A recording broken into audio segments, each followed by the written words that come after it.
If you let that ride, that's the first sign he's going to control you. Because in the beginning, we're all looking for love, okay, but in the wrong places. So you run and change. He's not going to change. After he once gets his little hand around you like that, you're it. He just yanks you in. Did you fall? I guess your parents weren't abusive in front of you. No, my parents were not. See, my parents were. My father and mother fought all the time. Well, my parents just had the normal, spats. Don't talk to each other for a few days like that. For a little while, you know, but at the same time, it was not the physical and the verbal abuse we see today. But let me say this, too. In our society we live in now, we're seeing more and more households where positive behavior is not reinforced.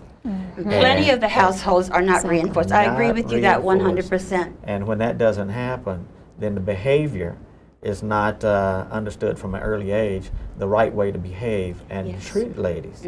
And if the only thing you have is a video or a music or music to guide your footsteps, then a lot of times you don't get it right.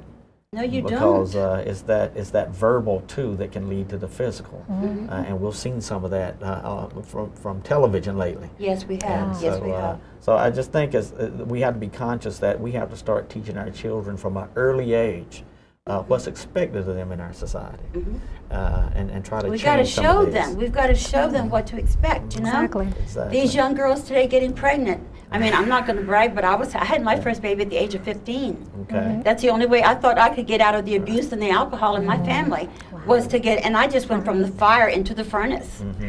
And it takes a while. Yeah. But don't you think you need to talk about God in your home? Oh, no, yes. definitely. Oh my God, I pray for breakfast, lunch, dinner, anytime like today, God make me do a good show today. That's right. Because I know I'm going to do it good. You know, and that's something that we really need to start dwelling on more in our families, because I think we've sort of got away from it. Although we see a church on every corner, it doesn't mean that everybody on the corner is in church. Exactly. And so, say that again. Oh, yes. Doesn't matter that everybody on that corner is in church. That's right. That's right. That's right. And we know, too, that there are those that standing in church on Sunday that are abusers. Yes. But we need to just keep preaching the word, letting folks know that there is acceptable behavior and behavior that's not acceptable. Exactly. And continue to push that agenda forward, because it's not pushed forward enough today, even though we're very conscious of it. We're very conscious. Sometimes it takes work to change. A lot of people do not want to change. I was lucky, Kathy, because my mother, every time she would beat me, I would sneak out the kitchen window, and I was only a block and a half from St. Mary's Catholic Church, and I would run there because I knew that was the one place my mother would not come after me, because my best friend wasn't going to let her in there. There you go. And so God and I joined, and anytime anything went wrong, I always had that best friend of mine on my side. That's beautiful. Seeing where I grew up, there was that family involvement. There was the village then. So if you didn't do something right, then your aunt, your uncle, your brother, your sister, cousin, anybody, but somebody would correct your behavior. Exactly. See? So we learned through the tutelage of our community what was acceptable and what wasn't.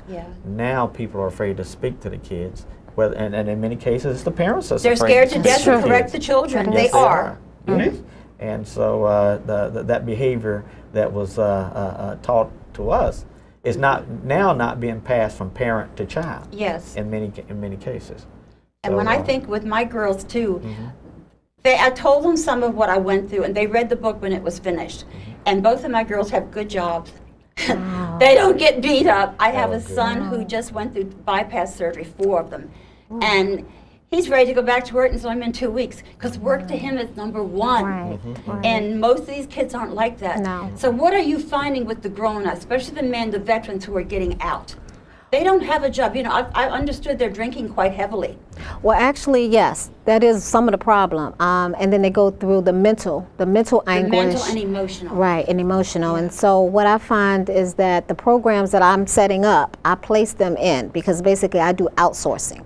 So I outsource the services. Do you have a 24-hour hotline phone number or something like that they can call you? Not yet. I don't. I have a cell phone right now. I am setting up my call center. Do that. Yes, yeah. it's get necessary. An 800 number if yes. you can. Okay, so you don't have to pay for that. Yes. Okay. Yes, but I am finding a lot of abuse, drug abuse and alcohol abuse with the veterans that are coming out of either the hospitals or shelters. Right. So yeah, I am I finding saw a it there. veteran on the street the other day. I was in D.C. to the Working Women Awards because I won that quite some time ago, and I go every year. And I saw a gentleman in a military uniform without any buttons on it, sitting on a curb eating something out of a trash can. Yeah. And I thought, he's been overseas. He's devoted his life to this war, and now he's treated like an animal Right. on the street. And And of all things, it was in front of the District of Columbia Animal Shelter.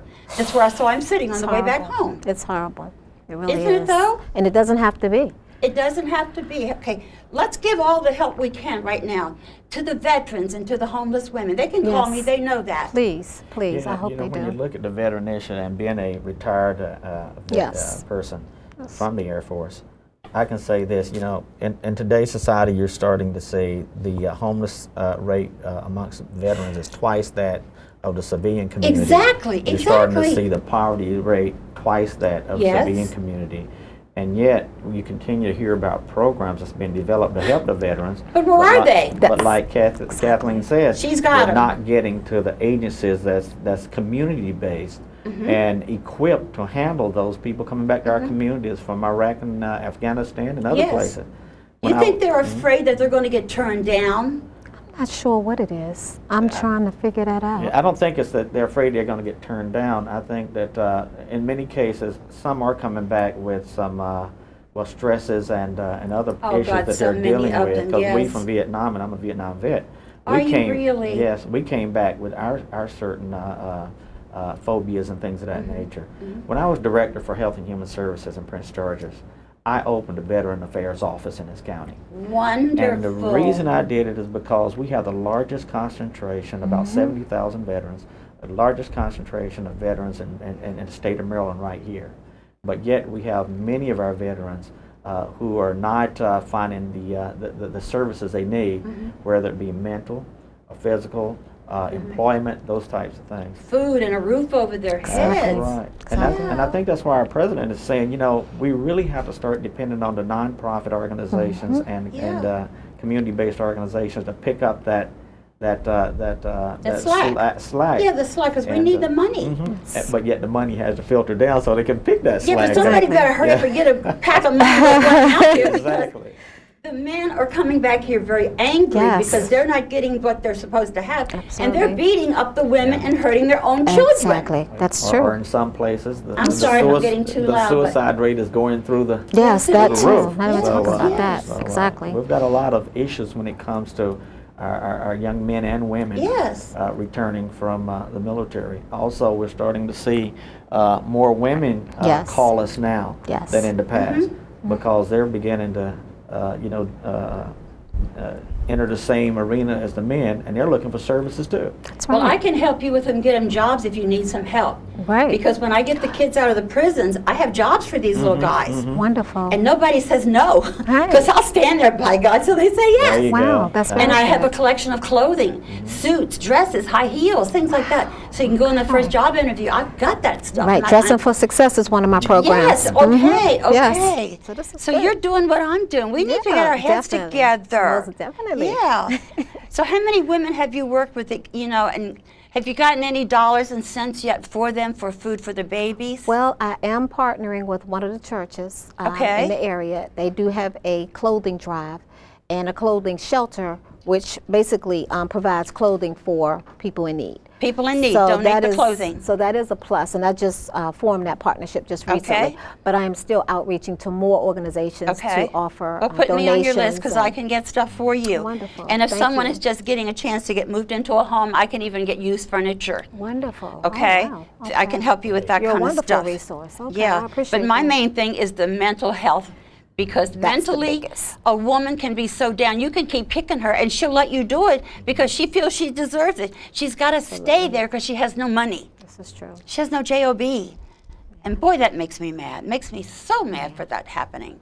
And there's just not enough grants and support from the community to provide services. I have the service, but I need the funds to support it. And Yes, it's you do. hard You to- can't. Yeah, you can't use your money Do it because by you've got a yourself. family to take care of Exactly. yourself. Exactly. Jack Johnson, County Executive, gave me the biggest grant. He gave me $10,000. Wow. And I can tell you, I've kept track of 1 penny, 2 pennies, 3 pennies. But But after I got hurt, he heard about it. He gave me the money because I have hotels now I can take my women to.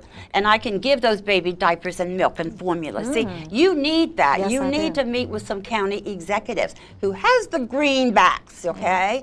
And if I can help you with that, I'll do that too. Oh, please, thank you. You've got to be forceful. I'm sorry, but you've got to be forceful. And I stood by for several years just dollaring about my dollars here, you know, and I got a family too. Yeah, exactly. So there are people out there who are willing. We need to do a fundraiser together. Definitely. That sounds good. I'm going to try to get a movie star if I can have to. You know, anybody that will come who's, what is that African-American lady who's beaten up really, really bad? She has a radio talk show. Okay, which one? Oh, she's going to hate me if I'm not going to remember this. I can't think of her name. You know, but you're doing the right thing. It's the You really advocacy. It's the You really outreach. are. You know, as a public speaker, I go all over the place and I give I do speeches on too, this yes. stuff, you know, and try to raise awareness for who we are as men and women in our society. And I can tell you this, a lot of my audiences are women. Exactly. Because they're very interested in what's going on in our society from a health perception to that of the perspective of being a community leader. Yes. And so I'm seeing those audiences grow. And I'm still angry too because a woman over 40 can't get get her first mammogram until over the age of 40, I believe, if I'm not mistaken. They've taken away the mammograms for women. You know, you shouldn't go once a year. Have you heard about that yet? I have not. Yeah, I did hear that. Did you hear about that? Yes, you can't get that either. Wow. And then they've got women on Fosamax who are losing their, you know, falling down, breaking their bones because there's been, but I'm going to do a show on osteoporosis. You know, that's funny because you know, a number of our women that have died from breast cancer are in their 30s. Yes, You know, yes, and you've got to be over that age now to get your first mammogram. My goodness. And that's not fair. And then you're not supposed to go about every 2 or 3 years, if I'm not mistaken. But I'm sure my audience will let me know. Right. But I'm positive what I'm saying is the truth. Well, I can say this.